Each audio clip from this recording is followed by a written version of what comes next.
ਸਤਿ ਸ੍ਰੀ ਅਕਾਲ ਦੋਸਤੋ, ਤੁਸੀਂ ਦੇਖ ਰਹੇ ਹੋ ਲਿਮਟਿਡ ਗਿਆਨ ਤੇ ਮੈਂ ਕੁਲਵਿੰਦਰ ਸਿੰਘ। ਪਵਿੱਤਰ ਬਾਣੀ ਦੀਆਂ ਤੁਕਾਂ ਨੇ ਸੋ ਕਿਉ ਮੰਦਾ ਆਖੀਐ ਜਿਤ ਜੰਮੇ ਰਾਜਾਨ। ਤੇ ਇਹ ਵੀ ਸੱਚ ਹੈ, ਜੇਕਰ ਔਰਤ ਹੀ ਔਰਤ ਦੀ ਇੱਜ਼ਤ ਕਰਨ ਲੱਗ ਜਾਵੇ, ਉਸ ਦਿਨ ਔਰਤ ਦੀ ਜੋ ਦਸ਼ਾ ਹੈ ਇਸ ਵੇਲੇ ਦੀ ਹੈ ਉਸ ਦੇ ਵਿੱਚ ਕਾਫੀ ਸੁਧਾਰ ਹੋ ਜਾਵੇਗਾ। ਤੇ ਦੋਸਤੋ, ਅੱਜ ਇੱਕ ਕਾਫੀ ਅਜਿਹਾ ਮੁੱਦਾ ਤੁਹਾਡੇ ਸਾਹਮਣੇ ਲੈ ਕੇ ਆਏ ਹਾਂ ਜਿਸ ਦੇ ਵਿੱਚ ਇੱਕ ਔਰਤ ਵੱਲੋਂ ਇੱਕ ਔਰਤ ਦੇ ਲਈ ਕੁਝ ਅਜਿਹੇ ਅਪੱਧਰ ਸ਼ਬਦ ਵਰਤੇ ਗਏ ਨੇ, ਜਿਸ ਦੇ ਕਰਕੇ ਇਹ ਮਾਮਲਾ ਕਚਹਿਰੀਆਂ ਤੱਕ ਪਹੁੰਚ ਚੁੱਕਿਆ ਹੈ।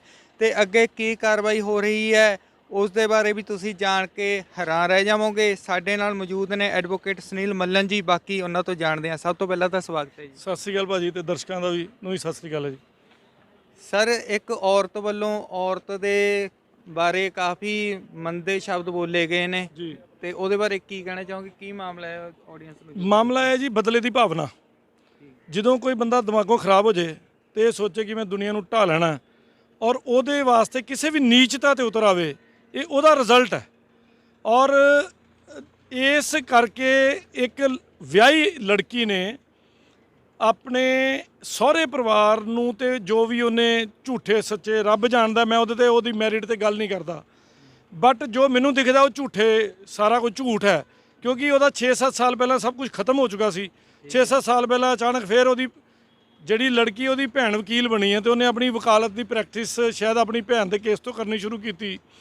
ਔਰ ਉਹਨਾਂ ਨੇ ਜਦੋਂ ਕੋਰਟ 'ਚ ਕੇਸ ਪਾਇਆ ਆਪਣੇ ਪਤੀ ਦੇ ਖਿਲਾਫ, ਲੜਕੀ ਦਾ ਨਾਂ ਸਿਮਰਨਜੀਤ ਕੌਰ ਹੈ, ਲੁਧਿਆਣੇ ਦੀ ਰਹਿਣ ਵਾਲੀ ਹੈ, ਔਰ ਲੜਕੇ ਦਾ ਨਾਂ ਹਰਪ੍ਰੀਤ ਸਿੰਘ ਹੈ, ਉਹ ਧਾਰੀਵਾਲ ਤੋਂ ਰਹਿਣ ਵਾਲੇ ਨੇ। ਤੇ ਉਹਨਾਂ ਦੇ ਖਿਲਾਫ ਜਦੋਂ ਕੇਸ ਪਾਇਆ, ਉਹਦੇ ਵਿੱਚ ਉਹਨਾਂ ਨੇ ਇੱਕ ਬਿਆਨ ਲਿਖਿਆ ਕਿ ਡੈਸ਼ ਤੇ ਡੈਸ਼ ਦੋ ਭੈਣਾਂ ਹਨ। ਮੈਂ ਲੜਕੀਆਂ ਦਾ ਨਾਮ ਇੰਟੈਂਸ਼ਨਲੀ ਨਹੀਂ ਲੈ ਰਿਹਾ। ਡੈਸ਼ ਤੇ ਡੈਸ਼ ਦੋ ਭੈਣਾਂ ਹਨ ਜਿਹੜੀਆਂ ਕਿ ਪ੍ਰੋਫੈਸ਼ਨਲ ਕਾਲ ਗਰਲ ਹਨ। ਅੱਛਾ ਜੀ। ਤੇ ਉਹ ਗੰਦਾ ਵਪਾਰ ਕਰਦੀਆਂ ਹਨ ਤੇ ਉਹਨਾਂ ਦਾ ਰਿਸ਼ਤਾ ਇਹ ਹੈ ਉਹ ਹੈ, ਉਹ ਜਿਹੇ ਗੰਦ ਲਿਖਿਆ ਉਹਨਾਂ ਨੇ। ਔਰ ਜਿਹਦੇ ਵਿੱਚ ਸਭ ਤੋਂ ਪਹਿਲਾਂ ਤੇ ਮੈਨੂੰ ਜਦੋਂ ਉਹ ਇਹ ਗੱਲ ਉਹਨਾਂ ਨੇ ਕੋਰਟ 'ਚ ਜਿਹੜੇ ਕੇਸ ਪਾਏ ਆ, ਡੋਮੈਸਟਿਕ ਵਾਇਲੈਂਸ ਦਾ ਕੇਸ ਪਾਇਆ ਉਹਦੇ 'ਚ ਲਿਖਿਆ, ਇੱਕ ਉਹਨਾਂ ਨੇ ਮੇਨਟੇਨੈਂਸ ਦਾ ਕੇਸ ਪਾਇਆ, ਤੇ ਜਾਂ ਜਿਹੜੀ ਵੀ ਕੋਈ ਕੰਪਲੇਂਟ ਕੀਤੀ ਉਹਦੇ ਵਿੱਚ, ਈਵਨ ਉਹਨਾਂ ਨੇ ਪੁਲਿਸ ਕੰਪਲੇਂਟ ਕੀਤੀ ਉਹਦੇ 'ਚ ਵੀ ਇਹ ਸ਼ਬਦ ਵਰਤੇ ਨੇ। ਉਹਨਾਂ ਦੀ ਪੁਲਿਸ ਕੰਪਲੇਂਟ ਦਾ ਪੈਰਾ ਨੰਬਰ 6 'ਚ ਸ਼ਰੇਆਮ ਸਾਫ਼ ਭਾਸ਼ਾ 'ਚ ਪੰਜਾਬੀ 'ਚ ਸ਼ਬਦ ਲਿਖੇ ਗਏ ਨੇ। ਹੁਣ ਜੇ ਮੈਂ ਕਾਨੂੰਨੀ ਗੱਲ ਕਰਾਂ ਤੇ ਕਾਨੂੰਨ ਦੇ ਤੌਰ ਤੇ ਕਿਸੇ ਵੀ ਈਵਨ ਪ੍ਰੋਸਟੀਟਿਊਟ ਹੋਵੇ ਵੀ ਤੇ ਉਹਨੂੰ ਉਹ ਸ਼ਬਦ ਵਰਤਣਾ ਪਾਪ ਹੈ, ਗੈਰ ਕਾਨੂੰਨੀ ਹੈ, ਔਰ ਔਰਤ ਦੀ ਮਰਿਆਦਾ ਦੇ ਬਰਖਿਲਾਫ ਇੱਕ ਉਹ ਪਾਪ ਹੈ, ਉਹਦੀ ਸਜ਼ਾ ਹੈ। ਸੋ ਮੈਂ ਉਸ ਲੜਕੀ ਦਾ ਵਕੀਲ ਹਾਂ ਜਿਹਦੇ ਖਿਲਾਫ ਉਹ ਕੇਸ ਸ਼ਬਦ ਵਰਤੇ ਗਏ। ਉਹ ਲੜਕੀ OBC ਕੈਟਾਗਰੀ ਤੋਂ ਹੈ ਔਰ ਅਨਪ੍ਰਿਵਿਲੇਜਡ ਫੈਮਿਲੀ ਤੋਂ ਹੈ। ਔਰ ਇਹਦਾ ਮਤਲਬ ਇਹ ਨਹੀਂ ਕਿ ਉਹ ਪਰਿਵਾਰ ਅਨਪ੍ਰਿਵਿਲੇਜ ਫੈਮਿਲੀ ਤੋਂ ਹੈ ਤੇ ਅਸੀਂ ਉਹਨਾਂ ਬਾਰੇ ਕੁਝ ਵੀ ਮਜ਼ਾਕ ਉਡਾਈਏ, ਉਹਨਾਂ ਬਾਰੇ ਕੁਝ ਵੀ ਗੰਦ ਬੋਲੀਏ। ਔਰ ਉਹਦੇ ਵਾਸਤੇ ਜਦੋਂ ਉਹਨਾਂ ਨੇ ਇਹ ਸ਼ਬਦ ਵਰਤੇ ਆ ਤੇ ਮੈਂ ਦੂਜੀ ਪਾਰਟੀ ਨੂੰ ਨੋਟਿਸ ਦਿੱਤਾ ਹੈ, ਔਰ ਉਸ ਨੋਟਿਸ ਦੇ ਵਿੱਚ ਮੈਂ ਸ਼ਰੇਆਮ ਲਿਖਿਆ ਲੜਕੀ ਆਪ ਜਿਹੜੀ ਸਿਮਰਨਜੀਤ ਕੌਰ ਹੈ ਉਹ ਪਾਰਟੀ ਹੈ, ਹਾਂਜੀ। ਅਮੋਲਕ ਸਿੰਘ ਉਹਦਾ ਫਾਦਰ ਹੈ, ਉਹਨੂੰ ਪਾਰਟੀ ਬਣਾਇਆ ਮੈਂ, ਬਲਵਿੰਦਰ ਕੌਰ ਉਹਦੀ ਮਾਂ, ਉਹਨੂੰ ਪਾਰਟੀ ਬਣਾਇਆ, ਨਿਧੀ ਉਹਦੀ ਭੈਣ ਹੈ ਸਿਮਰਨਜੀਤ ਦੀ, ਉਹਨੂੰ ਪਾਰਟੀ ਬਣਾਇਆ, ਰੋਬਿਨ ਉਹਦਾ ਬ੍ਰਦਰ ਹੈ, ਉਹਨੂੰ ਪਾਰਟੀ ਬਣਾਇਆ। ਹੁਣ ਤੁਸੀਂ ਪੁੱਛੋਗੇ ਵੀ ਪਟੀਸ਼ਨ ਤਾਂ ਇੱਕ ਨੇ ਪਾਈ ਤੇ ਪੰਜਾਂ ਨੂੰ ਪਾਰਟੀ ਕਿਉਂ ਬਣਾਇਆ? ਇਹੀ ਸਵਾਲ ਸੀਗਾ ਵੀ ਇਹਨਾਂ ਦੇ ਖਿਲਾਫ ਕਿਉਂ ਹੈ? ਇਹਨਾਂ ਦੇ ਖਿਲਾਫ ਕਿਉਂ ਹੈ? ਉਹਦੇ ਪਿੱਛੇ ਬੜਾ ਸਿੰਪਲ ਕਲੀਅਰ ਰੀਜ਼ਨ ਹੈ। ਜਦੋਂ ਇੱਕ ਔਰਤ ਮੈਟਰੀਮੋਨੀਅਲ ਡਿਸਪਿਊਟ ਤੋਂ ਬਾਅਦ ਆਪਣੇ ਪੇਕੇ ਘਰ 'ਚ ਬਹਿੰਦੀ ਹੈ ਤੇ ਇਹ ਕਹਿੰਦੀ ਹੈ ਕਿ ਮੇਰੇ ਮਾਂ-ਪਿਓ ਮੇਰੀ ਮਦਦ ਕਰ ਰਹੇ ਨੇ, ਇਟ ਮੀਨਸ ਕਿ ਮਾਂ-ਪਿਓ ਦੇ ਇਨਫਲੂਐਂਸ ਹੈ। ਤੇ ਜੇ ਮਾਂ-ਪਿਓ ਦੇ ਇਨਫਲੂਐਂਸ ਹੈ ਤੇ ਮਾਂ-ਪਿਓ ਹੀ ਇਹਦਾ ਮਤਲਬ ਸਮਝਾਉਂਦੇ ਪਏ ਨੇ, ਉਹੀ ਉਹਦੀ ਸ਼ਹਿ ਦਿੰਦੇ ਪਏ ਨੇ, ਉਹੀ ਕਰਦੇ ਪਏ ਨੇ। ਇਸ ਕਰਕੇ ਉਹ ਸਾਰੇ ਪਾਰਟੀ ਹੈ। ਕਿਉਂਕਿ ਜਿਹੜੀ ਵੀ ਪਟੀਸ਼ਨ ਵਕੀਲ ਸਾਹਿਬ ਲਿਖ ਕੇ ਦਿੰਦੇ ਆ, ਅਸੀਂ ਵੀ ਵਕੀਲ ਹਾਂ, ਅਸੀਂ ਜਦੋਂ ਕਿਸੇ ਲੜਕੀ ਦਾ ਕੇਸ ਲੜਦੇ ਹਾਂ ਉਹ ਲੜਕੀ ਆਪ ਵੀ ਪੜ੍ਹਦੀ ਹੈ ਤੇ ਆਪਣੇ ਮਾਂ-ਪਿਓ ਨਾਲ ਸਲਾਹ ਦਿੰਦੀ, ਕਿਉਂਕਿ ਪਹਿਰਾ ਮੁੜ ਕੇ ਉਹਨਾਂ ਨੇ ਦੇਣਾ ਹੁੰਦਾ। ਸੋ ਉਹਦੇ ਵਿੱਚ ਮੈਂ ਕ੍ਰਿਮੀਨਲ ਡੈਫੇਮੇਸ਼ਨ ਦਾ ਕੇਸ ਪਾਇਆ, covering provision of indecency against modesty of woman, ਫਿਰ including criminal intimidation covering IPC and provisions of scheduled caste and scheduled tribe act. ਉਹਦੇ ਵਿੱਚ ਮੈਂ ਇਹਨਾਂ ਦੇ ਖਿਲਾਫ ਆਲਮੋਸਟ FIR ਦੀ ਡਿਮਾਂਡ ਕੀਤੀ ਹੈ। ਉਸ ਤੋਂ ਇਲਾਵਾ 323, 420, 67, 71, 120 ਵੀ, ਤੇ ਜਿਹੜਾ section 3 of indecent representation of woman act, ਕਿਸੇ ਵੀ ਲੇਡੀ ਦੀ ਨੰਗੀ ਫੋਟੋ, ਆਬਜੈਕਸ਼ਨੇਬਲ ਫੋਟੋ, ਕਿਸੇ ਤਰ੍ਹਾਂ ਦਾ ਆਬਜੈਕਸ਼ਨੇਬਲ ਕਮੈਂਟ, ਇਹ ਜਿਹੜਾ ਇਨਡੀਸੈਂਟ ਰੀਪ੍ਰੈਜ਼ੈਂਟੇਸ਼ਨ ਆਫ ਵੂਮਨ ਐਕਟ ਹੈ ਉਹਦੇ ਵਿੱਚ ਬੈਨ, ਮਨਾ ਕੀਤਾ ਗਿਆ।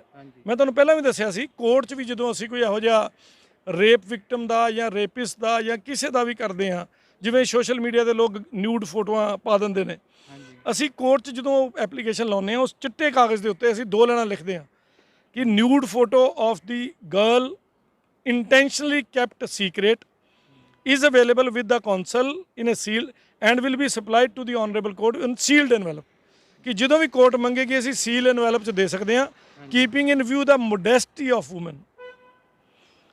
ਸੈਕਸ਼ਨ 354 354 ਕਲੀਅਰ ਕਰਦਾ ਹੈ ਜਿਹੜਾ ਵੀ ਬੰਦਾ ਇੱਕ ਔਰਤ ਦੀ ਮਰਿਆਦਾ ਨੂੰ ਭੰਗ ਕਰੇ ਚਾਹੇ ਉਹਦੇ ਵੱਲ 20 ਸੈਕਿੰਡ ਤੋਂ ਵੱਧ ਘੂਰ ਕੇ ਵੇਖੇ ਉਹਦੇ ਗਿੱਟਿਆਂ ਵੱਲ ਵੀ ਉਹ ਵੀ ਗੈਰ ਕਾਨੂੰਨੀ ਹੈ।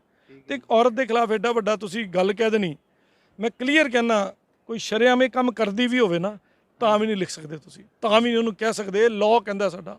ਤੇ ਇਹਨਾਂ ਨੇ ਤਾਂ ਲਿਖ ਕੇ ਦਿੱਤਾ ਔਰ ਲਿਖ ਕੇ ਵੀ ਕਿੱਥੇ ਦਿੱਤਾ ਪਬਲਿਕ ਡੋਮੇਨ 'ਚ।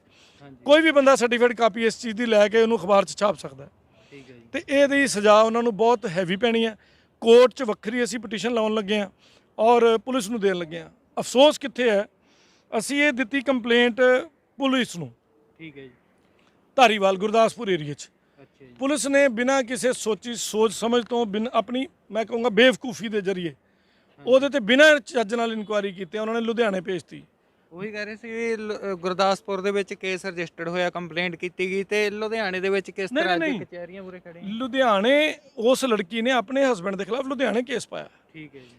ਮੈਂ ਜਨਤਾ ਨੂੰ ਵੀ ਦੱਸਣਾ ਚਾਹੁੰਦਾ ਇੱਕ ਲੇਡੀ ਕੋ ਇੱਕ ਅਧਿਕਾਰ ਹੈ ਕਿ ਉਹ ਜਿਸ ਜਗ੍ਹਾ ਤੇ ਵੀ ਬੇਸਡ ਹੈ ਉਹਦੇ ਨਾਲ ਵਾਰਦਾਤ ਹੋਈ ਹੈਦਰਾਬਾਦ, ਉਹ ਬੇਸਡ ਇਸ ਵੇਲੇ ਜਲੰਧਰ 'ਚ ਹੈ ਤੇ ਉਹ ਜਲੰਧਰੋਂ ਕੇਸ ਪਾ ਸਕਦੀ ਹੈ। ਉਹਦੇ ਕੋਲ ਪਾਵਰ ਹੈ, ਲੇਡੀ ਕੋਲ, ਬਜ਼ੁਰਗ ਕੋਲ, ਪਾਗਲ ਕੋਲ, ਬੱਚੇ ਕੋਲ। ਸਿਰਫ ਇੱਕ ਮੈਂ ਤੇ ਫਿਰ ਹੱਸ ਕੇ ਹੈਰਾਨ ਹੁੰਨਾ ਕਿ ਸਾਡੇ ਇੰਡੀਆ 'ਚ ਚਾਈਲਡ ਰਾਈਟਸ ਹੈਗੇ ਆ, ਐਨੀਮਲ ਰਾਈਟ ਹੈਗੇ ਆ, ਵੂਮਨ ਰਾਈਟ ਹੈਗੇ ਆ, ਹਿਊਮਨ ਰਾਈਟ ਹੈਗੇ ਆ, ਪਰ ਬੰਦੇ ਵਾਸਤੇ ਕੋਈ ਰਾਈਟ ਨਹੀਂ। ਬੰਦਾ ਐਨੀਮਲ ਤੋਂ ਵੀ ਮਾੜਾ ਹੈ। ਪਹਿਲਾਂ ਵੀ ਇਹ ਮੁੱਦਾ ਕਾਫੀ ਹਾਈਲਾਈਟ ਰਿਹਾ ਆਪਣੀ ਇੰਟਰਵਿਊਜ਼ ਦੇ ਵਿੱਚ। ਬੰਦਿਆਂ ਤੇ ਕੋਈ ਨਹੀਂ ਹੈ। ਇਸ ਤੋਂ ਇਲਾਵਾ ਮੈਂ 20 ਲੱਖ ਰੁਪਏ ਦਾ 2 ਕਰੋੜ ਰੁਪਏ ਦਾ ਕਲੇਮ ਪਾਇਆ ਇਹਨਾਂ ਤੇ ਔਰ ਇਹਦੇ ਵਾਸਤੇ ਮੈਂ ਨੋਟਿਸ ਦਿਖਾਈ ਦਿੰਦਾ। ਮਨਪ੍ਰੀਤ ਆ ਜਾਓ, ਮੈਂ ਨੋਟਿਸ ਦੀ ਕਾਪੀ ਦਿਖਾ ਦਿੰਦਾ, ਬੜੀ ਕਲੀਅਰ, ਥੋੜੀ ਦੂਰੋਂ ਹੀ ਰੱਖਿਓ, ਆਪਾਂ ਫੋਕਸ ਨਹੀਂ ਦੇਣਾ। ਸੋ 504 509 ਵੀ ਲਾਈ ਗਈ ਹੈ। ਝੂਠਾ ਐਫੀਡੇਵਿਟ ਜਿਹੜਾ ਇਹਨਾਂ ਨੇ ਕੋਰਟ 'ਚ ਦਿੱਤਾ ਕਿਉਂਕਿ ਉਹ ਝੂਠਾ ਹੋ ਗਿਆ ਨਾ, ਲੜਕੀ ਨੂੰ ਪ੍ਰੋਸਟੀਟਿਊਟ ਕਹਿਣਾ ਔਰ ਉਹ ਐਫੀਡੇਵਿਟ ਝੂਠਾ ਹੋ ਗਿਆ, ਉਹਦੇ ਤੇ 10 ਲੱਖ ਦਾ ਜੁਰਮਾਨਾ। ਸੋ ਇਦਾਂ ਦੀਆਂ ਧਾਰਾ ਲਾ ਕੇ ਅਸੀਂ ਨੋਟਿਸ ਦਿੱਤਾ। ਔਰ ਮਜ਼ੇਦਾਰ ਗੱਲ ਦੱਸੀਏ, ਚਾਹੇ ਮੈਂ ਕਹਿੰਦਾ ਮੈਂ ਉਹਨਾਂ ਨੂੰ ਨੋਟਿਸ ਵੀ ਡਿਲੀਵਰ ਕਰਤਾ, ਨੋਟਿਸ ਉਹਨਾਂ ਨੂੰ ਡਿਲੀਵਰ ਹੋ ਚੁੱਕਾ, ਮੇਰਾ ਵਿਜ਼ਿਟਿੰਗ ਕਾਰਡ ਵੀ ਚਲ ਗਿਆ, ਉਹ ਵੀ ਹੋ ਗਿਆ ਤੇ ਰਜਿਸਟਰੀਆਂ ਵੀ ਹੋ ਗਈਆਂ। ਇਸ ਤੋਂ ਇਲਾਵਾ ਮਜ਼ੇਦਾਰ ਗੱਲ ਤੁਹਾਨੂੰ ਦੱਸਦਾ ਕਿ ਧਾਰੀਵਾਲ ਵੀ ਪੁਲਿਸ ਨਾਕਾਮਯਾਬ ਰਹੀ ਸੀ ਦੋਸ਼ੀ ਧਿਰ ਨੂੰ ਸੱਦਣ ਲਈ, ਉਹ ਸੱਦ ਨਹੀਂ ਸਕੀ। ਪੁਲਿਸ ਸਾਡੀ ਇੰਨੀ ਕਮਜ਼ੋਰ ਹੋ ਚੁੱਕੀ ਹੈ ਕਿ ਤੁਹਾਨੂੰ ਆਪਣਾ ਨਿਆਂ ਲੈਣ ਲਈ ਅੱਜ ਮੈਂ ਉਸ ਧਾਰੀਵਾਲ ਦੀ ਲੜਕੀ ਲਈ ਲੁਧਿਆਣੇ ਤੱਕ ਪਹੁੰਚ ਗਿਆ ਕਿਉਂਕਿ ਅੱਜ ਸਿਮਰਨਜੀਤ ਕੌਰ ਵੱਲੋਂ ਪਾਏ ਕੇਸ ਦੀ ਤਰੀਕ ਸੀ ਤੇ ਇੱਕ ਥਾਣੇ ਉਹਨਾਂ ਨੇ ਕੇਸ ਪਾਇਆ ਸੀਗਾ। ਮੈਂ ਉੱਥੇ ਵੀ ਪਹੁੰਚਿਆ ਵੀ ਅੱਜ ਸਾਹਮਣੇ ਆਏ ਹੋਣਗੇ ਤੇ ਉੱਥੇ ਵੀ ਉਹਨਾਂ ਕੋਲੋਂ ਜਵਾਬ ਮੰਗਾਵਾਂਗਾ ਥਾਣੇ ਬਹਿ ਕੇ। ਬਟ ਅੱਜ ਉਹਨਾਂ ਨੇ ਬਹਾਨਾ ਮਾਰਤਾ ਕਿ ਸਾਡੇ ਘਰ ਕੋਈ ਮਰ ਗਿਆ। ਇਸ ਤੋਂ ਪਹਿਲਾਂ ਬਹਾਨਾ ਵੱਜਦਾ ਸੀ ਕਰੋਨਾ ਹੋ ਗਿਆ, ਇਸ ਤੋਂ ਪਹਿਲਾਂ ਹੋ ਗਿਆ ਐਕਸੀਡੈਂਟ ਹੋ ਗਿਆ ਜੀ, ਇਸ ਤੋਂ ਪਹਿਲਾਂ ਕੁਝ ਹੋਰ ਪੰਗੇ ਪੈ ਗਏ। ਮਤਲਬ ਆ ਨਹੀਂ ਰਹੇ ਤਰੀਕ ਤੇ ਕੇਸ ਕਰ ਲਿਆ, ਹੁਣ ਉਹਦੀ ਪੈਰਵਾਈ ਨਹੀਂ ਕਰਨਾ ਆ ਪਾ ਰਹੇ ਤੇ ਨਾ ਆ ਪਾ ਰਹੇ। ਕਦੀ ਉਹਨਾਂ ਦੇ ਵਕੀਲ ਸਾਹਿਬ ਪਿੱਛੇ ਹਟ ਜਾਂਦੇ ਨੇ, ਕਦੀ ਕੁਛ ਕਰਦੇ ਪਏ ਨੇ। ਸੋ ਚੋਰ ਦੇ ਪੈਰ ਨਹੀਂ ਹੁੰਦੇ। ਉਹਨਾਂ ਨੇ ਸੋਚਿਆ ਸੀ ਵੀ ਪਾ ਦਾਂਗੇ, ਇਹ ਡਰ ਜਾਣਗੇ, ਘਬਰਾ ਜਾਣਗੇ, ਮੁੰਡੇ ਵਾਲੇ ਐ, ਇਹਨਾਂ ਕੋਲੋਂ 25 30 50 ਲੱਖ ਠੱਗ ਲਾਂਗੇ। ਜੋ ਅੱਜ ਕੱਲ੍ਹ ਦੀਆਂ ਜ਼ਿਆਦਾਤਰ ਕੁੜੀਆਂ ਦਾ ਰਵੱਈਆ ਹੋ ਚੁੱਕਾ ਕਿ ਜੇ ਪਰਿਵਾਰ ਚੰਗਾ ਹੈ ਤੇ ਉਹਦੇ ਕੋਲੋਂ ਪੈਸੇ ਠੱਗੋ, ਉਹਨਾਂ ਨੂੰ ਹਰਾਸ ਕਰੋ, ਉਹਨਾਂ ਦੇ ਬਜ਼ੁਰਗਾਂ ਤੇ ਕੇਸ ਪਾ ਦਿਓ ਜਿਨ੍ਹਾਂ ਦਾ ਕਸੂਰ ਵੀ ਨਹੀਂ ਬਣਦਾ। ਸੋ ਇੱਕ ਇਹ ਮਿਸਾਲ ਕਾਇਮ ਹੋਏਗੀ ਇਸ ਕੇਸ 'ਚ ਜਦੋਂ ਉਹਨਾਂ ਦੇ ਖਿਲਾਫ ਪਰਚਾ ਹੋਏਗਾ ਤੇ 100% ਹੋਏਗਾ। ਇਹ ਮੈਂ ਅੱਜ ਯਕੀਨ ਦਿਵਾ ਦਿੰਦਾ ਆਪਣੀ ਜਨਤਾ ਨੂੰ। ਜਨਤਾ ਦੀ ਅਦਾਲਤ 'ਚ ਆਪਾਂ ਖੜੇ ਹਾਂ ਔਰ ਬਹੁਤ ਜਲਦੀ ਇਹਦਾ ਰਿਜ਼ਲਟ ਵੀ ਸਾਹਮਣੇ ਆਏਗਾ ਕਿਉਂਕਿ ਅਸੀਂ ਫਿਰ ਉੱਥੋਂ ਵੀ ਗੁਰਦਾਸਪੁਰ ਪੁਲਿਸ ਨੂੰ ਵੀ ਨੋਟਿਸ ਦੇ ਦਿੱਤਾ ਕਿ ਤੁਹਾਡੇ ਕੋਲ ਪਾਵਰ ਹੀ ਨਹੀਂ ਸੀ, ਤੁਸੀਂ ਇਲੀਗਲ ਐਕਟ ਕੀਤਾ ਤੇ ਤੁਸੀਂ ਟ੍ਰਾਂਸਫਰ ਨਹੀਂ ਸੀ ਕਰ ਸਕਦੇ। ਸੋ ਇਦਾਂ ਦਾ ਮੁੱਦਾ ਹੈ ਔਰ ਬੜਾ ਸੀਰੀਅਸ ਮੁੱਦਾ ਹੈ। ਇਹਦੇ ਵਿੱਚ SC ST ਐਕਟ ਦੇ ਜਿਹੜੇ ਪ੍ਰਧਾਨ ਨੇ ਉਸ ਇਲਾਕੇ ਦੇ, ਉਹ ਮੇਰੇ ਨਾਲ ਨੇ, ਉਹ ਮੈਨੂੰ ਬੜੀ ਵਾਰ ਕਹਿ ਚੁੱਕੇ ਕਿ ਸਰ ਅਸੀਂ ਧਰਨੇ ਲਾਈਏ, ਕੁਛ ਕਰੀਏ, ਤੇ ਮੈਂ ਲੈ ਕੇ ਆ ਕਿ ਨਹੀਂ ਭਾਜੀ ਆਪਾਂ ਪਹਿਲਾਂ ਕਾਨੂੰਨੀ ਲੜਾਈ ਲੜ ਲਈਏ, ਜਦੋਂ ਮੇਰੇ ਹੱਥ ਖੜੇ ਹੋ ਜਾਣਗੇ ਤੇ ਆਪਾਂ ਡੈਫੀਨੇਟਲੀ ਆਪਾਂ, ਕਿਉਂਕਿ ਜਿਹੜੀ ਜਨਤਾ ਨੂੰ ਧਰਨਾ ਲਾ ਕੇ ਰੋਕਣਾ ਉਹ ਤੇ ਸਾਡੇ ਭੈਣ ਭਰਾ ਨੇ। ਜੇ ਲਾਉਣਾ ਹੀ ਹੋਏਗਾ ਤਾਂ ਕੋਈ ਇੰਟੈਲੀਜੈਂਟ ਪ੍ਰੋਟੈਸਟ ਕਰਾਂਗੇ ਤਾਂ ਕਿ ਪ੍ਰਸ਼ਾਸਨ ਦੀ ਤੇ ਪੁਲਿਸ ਅਧਿਕਾਰੀਆਂ ਦੀ ਨੀਂਦ ਹਰਾਮ ਕਰੀਏ, ਉਹਨਾਂ ਨੂੰ ਡਰ ਲੱਗੇ ਕਿ ਉਹਨਾਂ ਦੇ ਖਿਲਾਫ ਜਿਹੜੀ ਪੁਲਿਸ ਨੇ ਗਲਤ ਕਮੈਂਟ ਕੀਤਾ ਜਾਂ ਰੋਂਗ ਜਗ੍ਹਾ ਭੇਜਿਆ ਉਹਨਾਂ ਤੇ ਵੀ ਅਸੀਂ ਕੱਲ ਨੂੰ 217 18 public servant disobeying duties of law and justice to public, ਉਹਦੇ ਖਿਲਾਫ ਵੀ ਉਹਨਾਂ ਦੇ ਕਾਰਵਾਈ ਕਰਨੀ ਹੈ, ਛੱਡਣਾ ਸੀ ਉਹਨਾਂ ਨੂੰ ਵੀ ਨਹੀਂ ਹੈ। ਜੀ। ਤੇ ਸਰ ਜਿਵੇਂ ਕਿ ਕਿਹਾ ਜਾਂਦਾ ਹੈ ਕਿ ਅੱਜ ਦੇ ਸਮੇਂ ਦੇ ਵਿੱਚ ਜੇਕਰ ਔਰਤ ਦੀ ਕੋਈ ਮਾੜੀ ਦਸ਼ਾ ਵੀ ਹੈ ਤਾਂ ਉਹਦੇ ਲਈ ਜ਼ਿੰਮੇਵਾਰ ਖੁਦ ਔਰਤ ਹੈ। ਜਦੋਂ ਔਰਤ ਹੀ ਔਰਤ ਦੀ ਇੱਜ਼ਤ ਕਰਨ ਲੱਗ ਜਾਵੇਗੀ ਤਾਂ ਇਹਦੀ ਦਸ਼ਾ ਦੇ ਵਿੱਚ ਵੀ ਸੁਧਾਰ ਹੋਵੇਗਾ। ਤੇ ਜਿਵੇਂ ਇੱਕ ਤੁਸੀਂ ਦੱਸਿਆ ਇਹ ਕੇਸ ਸਾਹਮਣੇ ਆਇਆ, ਔਰਤ ਨੇ ਹੀ ਔਰਤ ਦੇ ਖਿਲਾਫ ਕਾਫੀ ਮੰਦੇ ਸ਼ਬਦ ਬੋਲੇ ਨੇ ਜਿਹੜੇ ਕਿ ਆਪਾਂ ਬੋਲੇ ਟੀਵੀ ਨਹੀਂ, ਲਿਖ ਕੇ ਦਿੱਤੇ ਆ ਉਹ ਵੀ ਅਦਾਲਤ ਦੇ ਕੇਸ 'ਚ। ਹਾਂਜੀ ਉਹੀ ਕਹਿ ਰਹੇ ਸੀ ਵੀ ਲਿਖ ਕੇ ਕੇਸ ਦੇ ਵਿੱਚ ਕੀਤੇ ਨੇ, ਉਹਨਾਂ ਦੇ ਖਿਲਾਫ ਕਾਫੀ ਇਦਾਂ ਦੀਆਂ ਤੁਸੀਂ ਧਾਰਾਵਾਂ ਦੱਸੀਆਂ ਨੇ ਜਿਹੜੀਆਂ ਬਣਦੀਆਂ ਨੇ। ਜੀ। ਤੁਸੀਂ ਇਹ ਵੀ ਦੱਸਿਆ ਕਿ ਉਸ ਔਰਤ ਦੀ ਜੋ ਸਿਸਟਰ ਹੈ ਉਹ ਵੀ ਵਕੀਲ ਹੈ। ਕੀ ਤੁਹਾਨੂੰ ਲੱਗਦਾ ਜਾਣਬੁੱਝ ਕੇ ਸ਼ਬਦ ਬੋਲੇ ਗਏ ਨੇ ਜਾਂ ਫਿਰ ਕੋਈ ਕੀ ਤੁਹਾਨੂੰ ਉਹਨਾਂ ਦੀ ਮਾਨਸਿਕਤਾ ਲੱਗਦੀ ਹੈ ਇਹਦੇ ਪਿੱਛੇ? ਦੇਖੋ ਜੀ, ਮਾਨਸਿਕਤਾ ਤੇ ਗਰੀਬ ਹੀ ਆ ਉਹਨਾਂ ਦੀ, ਸੋਚ ਤੇ ਮਾੜੀ ਹੋਈ ਹੈ। ਹਾਂਜੀ ਜਿਹਨੂੰ ਇਹ ਸ਼ਰਮ ਨਹੀਂ ਆਈ ਕਿ ਮੈਂ ਇਹ ਕੰਮ ਕਰਨਾ ਹੈ, ਇਹ ਕੰਮ ਕਰਨ ਲੱਗੀ ਆ, ਉਹਦਾ ਤਰੀਕਾ ਸੀ ਉਹਨੂੰ ਰਿਪਰੈਜ਼ੈਂਟ ਕਰਨ ਦਾ ਵੀ। ਬਟ ਤੁਸੀਂ ਕਿਸੇ ਲੜਕੀ ਦੇ ਖਿਲਾਫ ਇਲਜ਼ਾਮ ਲਾ ਦਿਓ, ਇਦਾਂ ਜਾਇਜ਼ ਹੈ? ਉਹ ਗਲਤ ਹੈ, ਇਲੀਗਲ ਹੈ। ਮਤਲਬ ਮੈਂ ਤੇ ਇੱਕ ਲੜਕੀ ਦੀ ਮਰਜ਼ੀ ਤੋਂ ਬਿਨਾਂ ਉਹਦਾ ਹੱਥ ਵੀ ਨਹੀਂ ਫੜ ਸਕਦਾ, ਚਾਹੇ ਭਰਾ ਹੀ ਹੋਵਾਂ, ਸਹੀ ਗੱਲ, ਸਖਾ ਭਰਾ ਵੀ ਹੋਵਾਂ, ਉਹਦੇ ਕੋਲ ਇੰਨੇ ਅਧਿਕਾਰ ਨੇ। ਤੇ ਫਿਰ ਗੰਦੀ ਨੀਤ ਨਾਲ ਜਾਂ ਗੰਦੇ ਸ਼ਬਦ ਵਰਤਣਾ ਤੇ ਬੜੀ ਦੂਰ ਦੀ ਗੱਲ ਹੋ ਗਈ। ਅੱਗੋਂ ਵੇਖੋ ਇਹ ਪਾਰਟੀ ਕਿੰਨੀ ਚਲਾਕ ਹੈ। ਆ ਇੱਕ ਨੋਟਿਸ ਹੈ ਭਾਜੀ, ਜਿਹੜਾ ਮੈਂ ਇਹਨਾਂ ਨੂੰ ਭੇਜਿਆ, ਇਹਨਾਂ ਨੇ ਪੜ੍ਹਿਆ, ਉੱਤੋਂ ਲਿਖਤਾ ਵੀ ਇੱਥੇ ਕੋਈ ਨਹੀਂ ਰਹਿੰਦਾ ਹੁਣ। ਸੀ ਨੋਟਿਸ ਖੋਲ ਕੇ ਪੜ੍ਹ ਲੈਂਦੇ ਨੇ ਤੇ ਵਾਪਸ ਭੇਜਦੇ ਨੇ। ਅਮੋਲਕ ਸਿੰਘ, ਦੱਸੋ ਮੋਲਕ ਸਿੰਘ ਆਪਣੇ ਘਰ 'ਚ ਨਹੀਂ ਰਹਿੰਦਾ। ਰੋਬਿਨ ਨੂੰ ਭੇਜਿਆ ਮੈਂ, ਬ੍ਰਦਰ ਆਫ ਸਿਮਰਨਜੀਤ ਕੌਰ, ਤੇ ਨੋਟਿਸ ਪੜ੍ਹ ਲਿਆ ਤੇ ਉੱਤੇ ਲਿਖਤਾ ਵੀ ਇੱਥੇ ਰਹਿੰਦਾ ਹੀ ਨਹੀਂ। ਕਿੰਨੀ ਮਾੜੀ ਗੱਲ ਹੈ।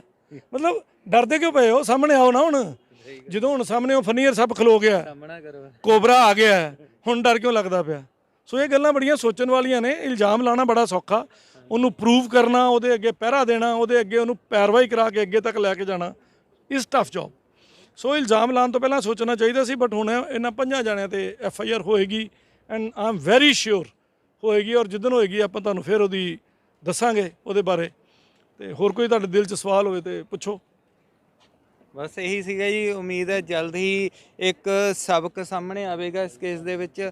ਤੇ ਦੋਸਤੋ ਜਿਵੇਂ ਹੀ ਇਸ ਬਾਰੇ ਕੋਈ ਹੋਰ ਖੁਲਾਸਾ ਸਾਹਮਣੇ ਆਉਂਦਾ ਜਾਂ ਜੋ ਵੀ ਅੱਗੇ ਦੀ ਕਾਰਵਾਈ ਸਾਹਮਣੇ ਆਉਂਦੀ ਹੈ, ਕੁਝ ਰਿਜ਼ਲਟ ਨਿਕਲਦਾ ਹੈ, ਤਾਂ ਉਸੇ ਸਮੇਂ ਤੁਹਾਡੇ ਲਈ ਲਿਮਟਿਡ ਗਿਆਨ ਤੇ ਲੈ ਕੇ ਹਾਜ਼ਰ ਹੋਵਾਂਗੇ। ਫਿਲਹਾਲ ਇੱਥੇ ਮੈਨੂੰ ਕੁਲਵਿੰਦਰ ਸਿੰਘ ਨੂੰ ਦਿਓ ਇਜਾਜ਼ਤ। ਕਹਿਣਾ ਚਾਹੁੰਦਾ, ਜਿੰਨੇ ਵੀ ਕਿਸੇ ਭੈਣ ਭਰਾ ਦੇ ਖਿਲਾਫ ਇਦਾਂ ਦਾ ਕੋਈ ਕੰਮ ਹੋਇਆ ਹੋਵੇ, ਆਪਣੇ ਕੇਸ ਨੂੰ ਚੰਗੀ ਤਰ੍ਹਾਂ ਪੜਿਆ ਕਰੋ, ਉਹਦਾ ਮਤਲਬ ਕੱਢਿਆ ਕਰੋ। ਮਤਲਬ ਕੱਢਣ ਤੋਂ ਬਾਅਦ ਉਹਦੇ ਤੇ ਲੀਗਲ ਲਾਇਬਿਲਿਟੀ ਜਾਂ ਲੀਗਲ ਤੁਹਾਡਾ ਕੀ ਹੱਕ ਬਣਦਾ ਉਹਦੇ ਤੇ ਰਾਈਟ ਕਲੇਮ ਕਰਿਆ ਕਰੋ। ਜ਼ਿਆਦਾਤਰ ਅਸੀਂ ਰਿਪਲਾਈ ਦੇਣ 'ਚ ਫਸੇ ਰਹਿੰਦੇ ਆ। ਜਦ ਤੱਕ ਤੁਸੀਂ ਦੋਸ਼ੀ ਪਾਰਟੀ ਤੇ ਜਾਂ ਸਾਹਮਣੇ ਵਾਲੀ ਪਾਰਟੀ ਤੇ ਅਟੈਕ ਨਹੀਂ ਕਰੋਗੇ, ਅਗਲਾ ਸੌਂਏਗਾ ਨਹੀਂ, ਅਗਲਾ ਤੁਹਾਨੂੰ ਤੰਗ ਕਰਦਾ ਰਹੇਗਾ। ਔਰ ਜਦੋਂ ਅਗਲੇ ਤੇ ਅਟੈਕ ਕਰਦੇ ਹੋ, ਤੁਸੀਂ ਜੈਨੂਇਨ ਅਟੈਕ ਕਰਿਓ। ਇਹ ਗੱਲ ਯਾਦ ਰੱਖਿਓ, ਉਹਨੇ ਗਲਤ ਅਟੈਕ ਕੀਤਾ, ਤੁਸੀਂ ਗਲਤ ਅਟੈਕ ਕੀਤਾ, ਗਲਤੀ ਨਾਲ ਗਲਤੀ ਦੋਨੋਂ ਫਸ ਗਏ। ਜਦੋਂ ਤੁਸੀਂ ਜੈਨੂਇਨ ਅਟੈਕ ਕਰੋਗੇ ਤਾਂ ਥੋੜ੍ਹੇ ਦਿਨਾਂ ਬਾਅਦ ਤੁਹਾਡਾ ਪੈਰ ਉੱਚਾ ਹੋਣਾ ਸ਼ੁਰੂ ਹੋ ਜਾਏਗਾ, ਤੁਹਾਡਾ ਰੁਤਬਾ ਵਧਣਾ ਸ਼ੁਰੂ ਹੋ ਜਾਏਗਾ ਤੇ ਅਗਲਾ ਡਰਨਾ ਸ਼ੁਰੂ ਹੋ ਜਾਏਗਾ। ਜੋ ਮੇਰੇ ਕੇਸ 'ਚ ਹੋ ਰਿਹਾ ਹੁਣ ਤੇ ਥਾਣੇ ਆਉਣ ਤੋਂ ਵੀ ਘਬਰਾਉਂਦੇ ਨੇ, ਆਪਣੀ ਦਰਖਾਸਤ ਵੀ ਨਹੀਂ ਆਉਂਦੇ। ਉਹਨਾਂ ਦਾ ਕੋਈ ਮਰ ਜਾਂਦਾ ਹੈ, ਉਹ ਸਾਰਾ ਟੱਬਰ ਹੀ ਮਾਰਨਗੇ ਮੈਨੂੰ ਲੱਗਦਾ। ਹਾਂ ਡੈਫੀਨੇਟਲੀ ਰੋਜ਼ ਹੀ ਉਹਨਾਂ ਦਾ ਕੋਈ ਨਾ ਕੋਈ ਮਰ ਜਾਣਾ, ਹੁਣ ਅਗਲੀ ਤਰੀਕ ਤੇ ਫਿਰ ਮਰ ਜਾਣਾ। ਹੁਣ ਦੇਖਦੇ ਹਾਂ ਕਿੱਦਣ ਆਉਂਦੇ ਨੇ ਸਾਹਮਣੇ। ਹੈ ਹਿੰਮਤ, ਮੈਂ ਫਿਰ ਸ਼ਰੇਆਮ ਚੈਲੰਜ ਦਿੰਦਾ, ਹੈ ਹਿੰਮਤ ਆਓ ਮੇਰੇ ਸਾਹਮਣੇ, ਆਓ ਅਦਾਲਤ ਦੇ ਸਾਹਮਣੇ, ਆਓ ਥਾਣੇ ਸਾਹਮਣੇ, ਕਰੋ ਮੇਰੇ ਨਾਲ ਬਹਿ ਕੇ ਡਿਬੇਟ। ਇਹ ਸ਼ਬਦ ਕਿਹੜੀ ਭਾਸ਼ਾ 'ਚ ਲਿਖੇ ਤੇ ਕਿਉਂ ਲਿਖੇ ਆ, ਇਹਦੇ ਤੇ ਪਰਚਾ 100% ਹੈ। ਔਰ ਜ਼ਮਾਨਤ ਵੀ ਨਹੀਂ ਹੋਣੀ। SC ST ਐਕਟ ਨਾਲ ਲੱਗਣਾ, schedule caste schedule tribe act ਨਾਲ ਲੱਗਣਾ ਹੈ, ਜ਼ਮਾਨਤ ਨਹੀਂ ਹੋਣੀ। ਘੱਟੋ ਘੱਟ ਸਾਲ, ਵੱਧ ਵੀ ਸਕਦੀ ਹੈ। ਜਦ ਤੱਕ ਟਰਾਇਲ ਵਿੱਚ ਮੇਜਰ ਐਵੀਡੈਂਸ ਨਹੀਂ ਮੁੱਕਦੀਆਂ, ਤਦ ਤੱਕ ਤੇ ਜ਼ਮਾਨਤ ਸਾਰੇ ਟੱਬਰ ਦੀ ਨਹੀਂ ਹੁੰਦੀ। ਸਾਨੂੰ ਨਹੀਂ ਲੈਣਾ ਦੇਣਾ ਹਰਪ੍ਰੀਤ ਸਿੰਘ ਨਾਲ, ਤੁਹਾਡਾ ਕੀ ਲੈਣਾ ਦੇਣਾ ਉਹਦੇ ਨਾਲ, ਤੁਹਾਡਾ ਕੀ ਫੈਸਲਾ ਹੋਵੇ। ਬਟ ਮੇਰੀ ਕਲਾਇੰਟ ਦੇ ਖਿਲਾਫ ਤੁਸੀਂ ਇਹ ਗੰਦੇ ਸਵਾਲ, ਗੰਦੀਆਂ ਚੀਜ਼ਾਂ ਦਾ ਜਿਹੜਾ ਇਸਤੇਮਾਲ ਕੀਤਾ, ਇਹਦਾ ਜਵਾਬ ਤੁਹਾਨੂੰ ਦੇਣਾ ਹੀ ਪੈਣਾ ਹੈ। ਔਰ ਉਹੀ ਗੱਲ ਹੈ ਕਿ ਕਾਨੂੰਨ ਦੀ ਹੱਥ ਬਹੁਤ ਲੰਬੇ ਨੇ, ਪਹਿਰਾ ਦੇਣ ਵਾਲਾ ਚਾਹੀਦਾ ਹੈ। ਗਰਦਨ ਤੋਂ ਫੜਾਂਗੇ, ਛੱਡਦੇ ਨਹੀਂ। ਸੋ ਦੋਸਤੋ, ਇਹ ਸਨ ਐਡਵੋਕੇਟ ਸੁਨੀਲ ਮੱਲਨ ਜੀ, ਜੋ ਕਿ ਇਸ ਤਰ੍ਹਾਂ ਦੇ ਸਮਾਜਿਕ ਮੁੱਦਿਆਂ ਤੇ ਅਕਸਰ ਬੇਬਾਕ ਹੋ ਕੇ ਬੋਲਦੇ ਨੇ ਤੇ ਪੈਰਵਾਈ ਕਰਦੇ ਨੇ। ਇਹ ਵਾਲਾ ਮੁੱਦਾ ਵੀ ਮੈਂ ਫ੍ਰੀ ਲੜ ਰਿਹਾ। ਚੰਡੀਗੜ੍ਹ ਤੋਂ ਲੁਧਿਆਣੇ ਆਇਆ, ਧਾਰੀਵਾਲ ਵੀ ਜਾ ਚੁੱਕਾ, ਗੁਰਦਾਸਪੁਰ ਵੀ ਜਾ ਚੁੱਕਾ। ਸੋ ਇਹੋ ਜਿਹੇ ਕੰਮਾਂ 'ਚ ਜਿਹੜੇ ਇੱਥੇ ਕੋਈ ਸੁਸਾਇਟੀ 'ਚ ਅਨਪ੍ਰਿਵਿਲੇਜਡ ਬੰਦਾ ਹੋਵੇ ਤੇ ਮੈਨੂੰ ਪੈਸੇ ਦੀ ਲਾਲਚ ਨਹੀਂ ਹੈ। ਨੋ ਡਾਊਟ ਮੇਰੀ ਮਿਲਣ ਦੀ ਫੀਸ ਵੀ ਹੈ ਔਰ ਮੇਰੀ ਐਨੂਅਲ ਕੰਸਲਟੈਂਸੀ ਵੀ ਹੈ। ਬਟ ਇਹੋ ਜਿਹੇ ਮੁੱਦਿਆਂ 'ਚ ਪੈਸਿਆਂ ਦਾ ਲਾਲਚ ਦਿਲ 'ਤੇ ਨਹੀਂ ਹੈ। ਕੋਈ ਦੇ ਦੇ ਪਿਆਰ ਨਾਲ ਤਾਂ ਠੀਕ ਹੈ, ਨਾ ਦੇਵੇ ਤਾਂ ਠੀਕ ਹੈ। ਸੋ ਆਪਣੇ ਸਿੰਘ ਖੜੇ ਆ ਪੂਰੇ। ਹਾਂ। ਸੋ ਦੋਸਤੋ, ਉਮੀਦ ਹੈ ਜਲਦ ਹੀ ਇੱਕ ਸਬਕ ਮਿਲੇਗਾ, ਕਿਉਂਕਿ ਇਸ ਤਰ੍ਹਾਂ ਦੇ ਕੇਸ ਆਮ ਤੌਰ ਤੇ ਹੀ ਦੇਖੇ ਜਾਂਦੇ ਨੇ। ਤੇ ਜਿਵੇਂ ਹੀ ਇਸ ਵਿੱਚ ਕੁਝ ਨਵਾਂ ਆਉਂਦਾ ਹੈ, ਉਸੇ ਸਮੇਂ ਤੁਹਾਡੇ ਲਈ ਲਿਮਟਿਡ ਗਿਆਨ ਤੇ ਲੈ ਕੇ ਹਾਜ਼ਰ ਹੋਵਾਂਗੇ। ਫਿਲਹਾਲ ਇੱਥੇ ਮੈਨੂੰ ਕੁਲਵਿੰਦਰ ਸਿੰਘ ਨੂੰ ਤੇ ਐਡਵੋਕੇਟ ਸੁਨੀਲ ਮੱਲਨ ਜੀ ਨੂੰ ਦਿਓ ਇਜਾਜ਼ਤ। ਥੈਂਕ ਯੂ, ਧੰਨਵਾਦ।